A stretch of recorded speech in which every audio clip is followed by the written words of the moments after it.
What's up, guys? Just got back from a little vacation.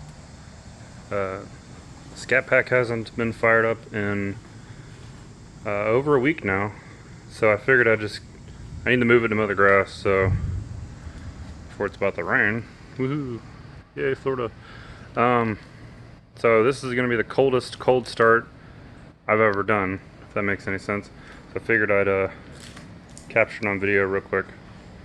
So I'm sure the microphone on this phone isn't going to do this any justice, but this is a 2017 Charger Scat Pack, completely stock exhaust, no modifications whatsoever, and let's give it a rip.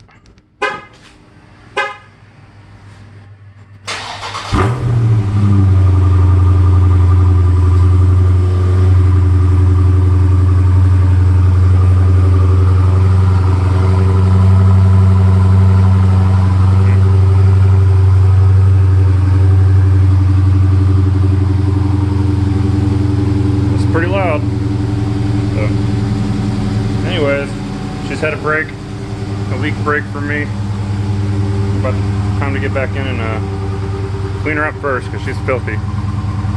And keep driving her. So anyway, see you guys in the next vid.